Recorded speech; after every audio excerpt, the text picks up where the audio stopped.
పోతే పప్పు పిరమైతుంది, ఉప్పు పిరమైతుంది, నూనె పిరమైతుంది, చింతపండు పిరమైతుంది, బస్ కిరాయిలు పిరమైతాయి. ఇవన్నీ పిరం చేసిన పిరమైన ప్రధానమంత్రి నరేంద్ర మోడీ గారు. ప్రియమైన ప్రధానమంత్రి కాదు, పిరమైన ప్రధానమంత్రి నరేంద్ర మోడీ. మనని సావగొట్టినోడు నరేంద్ర మోడీ. ఏం చేసిండు మరి? ఎట్లయింది 60 రూపాయలు 105, 70 రూపాయలు 110 అంటే అందులో రాష్ట్రాలకు వాటా ఇయ్యడు. పెంచిన దానిలో వాటా ఇయ్యద్దు రాష్ట్రాలకు. ఎందుకంటే పన్నుల రూపంలో పెడితేనేమో రాష్ట్రాలకు కూడా కొంత వాటా ఇయ్యాలి. అందుకే ఏం చేసిండు? సెస్సులు వేసిండు. సెస్సులు, సుంకాలు, ప్రత్యేక సుంకం. ఆ సుంకం ఏమనేసిండు? మేము జాతీయ రహదారుల నిర్మాణం కోసం ప్రత్యేక సుంకం వేస్తున్నామని చెప్పి ఈ 10 ఏళ్లలో మనందరి ముక్కు విండి ఎవరైతే బండ్లు నడుపుతారో, ఎవరైతే ఆటోలు నడుపుతారో, ఎవరైతే ట్రాక్టర్లు నడుపుతారో, టాక్సీలు నడుపుతారో, కార్లు నడుపుతారో, లారీలు నడుపుతారో అందరి ముక్కు విండి ఈ 10 ఏళ్లలో 30 లక్షల కోట్ల రూపాయలు వసూలు చేసినోడు నరేంద్ర మోడీ. ఆ 30 లక్షల కోట్లల్లో అంటే జాతీయ రహదారులు వేస్తా అని చెప్తాడు. వీడికెళ్ళి మీరు వేములవాడకెళ్ళి హైదరాబాద్ పోవాలంటే మీకు 2 మార్గాలు. ఒకటి సిరిసిల్ల సిద్దిపేట మీదకి వెళ్ళిపోవచ్చు, లేదా కామారెడ్డి మీదకి వెళ్ళి జాతీయ రహదారి మీదకి వెళ్ళిపోవచ్చు. కామారెడ్డి మీదకి వెళ్ళిపోతే 2 దగ్గరలో టోల్ కట్టాలి. కట్టాలనా లేదా? ఎంత కట్టాలి? రాను ఓను కలిపి 360 రూపాయలు కట్టాలి. సిరిసిల్ల సిద్దిపేట మీదకి వెళ్ళిపోతే ఇది రాష్ట్ర రహదారి, స్టేట్ హైవే. దీని మీద కూడా టోల్ కట్టాలి. రాను ఓను కలిపి 150 రూపాయలు కట్టాలి. మరి నువ్వు సుంకాలేసి వసూలు చేసి జాతీయ రహదారుల కోసమే తీసుకుంటున్న పైసలు అని చెప్పిన పైసలేవయ్యా మోడీ గారు? మరి మళ్ళా మా తోలు వలిచి టోల్ ఎందుకు వసూలు చేస్తున్నావు అంటే దానికి సమాధానం చెప్పాడు. ఏం చేసిండు? ఎవరికైనా 30 లక్షల కోట్లు, 30 లక్షల కోట్లకెళ్ళి 14.5 లక్షల కోట్లు అంటే సగం అదానీలకు, అంబానీలకు వాళ్ళ రుణమాఫీ చేసిన దుర్మార్గుడు నరేంద్ర మోడీ. ఈ విషయం మనకు తెలియదు, చాలా మందికి తెలియదు.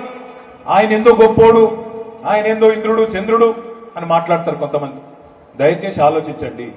అన్ని పిరం చేసి రూపాయి విలువను పాతాళంలోకి తీసుకుపోయి అప్పులను ఆకాశంలో పెట్టి ధరలను ఆకాశంలో పెట్టి దేశంలో పిల్లల మనసు నిండా మతం పేరు మీద విషం నింపి ఎదురుగా కూర్చున్నాడు హిందువా, ముస్లిమా, క్రిస్టియనా అనే ఆలోచన తప్ప మరో ఆలోచన లేకుండా అవతలోని కులము మతము అదే మెయిన్ అన్నట్టుగా, అదే ముఖ్యమన్నట్టుగా ఇవాళ దేశాన్ని అస్తవ్యస్తం చేస్తున్నది నరేంద్ర మోడీ పార్టీ, భారతీయ జనతా పార్టీ. ఏమన్నా గట్టిగా అన్నామనుకో, ఇప్పుడు నేను అడిగినట్టు 5 పైసలు పని చేసినవా బండి సంజయ్ 5 ఏళ్లలో ఒక్క ఊరికి ఒక్క శిలాఫలకం ఉన్నదా నీది అని గట్టిగా అడిగినావనుకో ఏమంటాడు ఎరికేనా? జై శ్రీరామ్. అదొక్కటే ఎరక. మా ఉమ్మక్క కరెక్ట్ చెప్పింది. ఊళ్ళల్లో మనమేమో ప్రతి ఊళ్ళో 100 మందికి తక్కువ కాకుండా మనం ఉంటాం. వాళ్ళేమో ఊరికి 2-3 ఉండరు. కానీ 2-3 వాడే డోర్ స్టిక్కర్ ఎత్తాడు, వాడే అక్షింతలు పంచుతాడు, వాడే జాండలు పెడతాడు, వాడే లొల్లి పెట్టుకుంటాడు, వాడే జై శ్రీరామ్ అంటాడు. వాడిద్దరున్నా ఒక్కొక్క 4 జెండాలు పట్టుకొని 8 జెండాలు పట్టుకొని ఆగమాగని చెప్తారు. ఇది వాస్తవమా కాదా? మరి ఏమైతుంది? ఎందుకైతుంది ఇట్లా? మరి 100 మంది ఉన్న మనం, 150 మంది ఉన్న మనం ఇద్దరున్న బీజేపీని ఎందుకు తిప్పికొట్టలేకపోతున్నాం వాళ్ళ వాదన అంటే దానికి కారణం ఒకటే. అందులో తప్పు మనందరిది ఉన్నది. ఇక్కడ వేదిక మీద కూర్చున్నది ఉన్నది, కింద నల్లది ఉన్నది. మనం అసెంబ్లీ ఎన్నికల్లో కూడా మనం ఓడిపోయినామంటే మనల్ని ప్రజలు ఓడించలేదు, మనది మనమే ఓడించుకున్నాం. వాస్తవం చెప్పాలి, నేను మిమ్మల్ని వేరే ఉద్దేశంతో అంటలేను, మనది మనమే ఓడించుకున్నాం. ఒకళ్ళకు పెత్తనం ఇస్తే ఇంకోళ్ళకు కోపం. నేను ఇప్పుడు మనోహర్ రెడ్డి పేరు చెప్పినా అనుకో ఇంకోళ్ళకి కోపం వస్తుంది. నేను మాధవి పేరు చెప్పినా అనుకో నా పేరు చెప్పలేదని ఇంకోళ్ళ కోపానికి వస్తుంది. అది ఏదో ఆయనకేదో మీటింగ్ ఉన్నది, ఆడావిడ ఉన్నది, ఎండాకాలము పాప వయసు కూడా అయిపోతుంది అనుకోరు.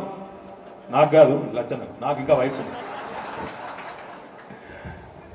ఎందుకంటే ఎట్లా తయారైందంటే ఓర్వలెంతనం ఎక్కువైంది మన దాంట్లో. మనకి మంది ఎక్కువైనాం, కారు ఓవర్లోడ్ అయింది, దాంతో ఇక కొద్దిగా ఇబ్బంది అవుతాడు.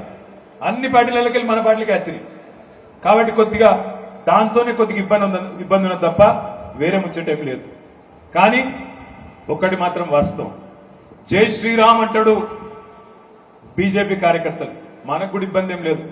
మనం కూడా జై తెలంగాణ అందాం, జై భారత్ అందాం, జై శ్రీరామ్ కూడా అందాం, మనకేం ఇబ్బంది లేదు. రాముడు అందరివాడు, రాముడు దేవుడు, రాముడు బీజేపీ ఎంపీ కాదు, బీజేపీ ఎమ్మెల్యే కాదు.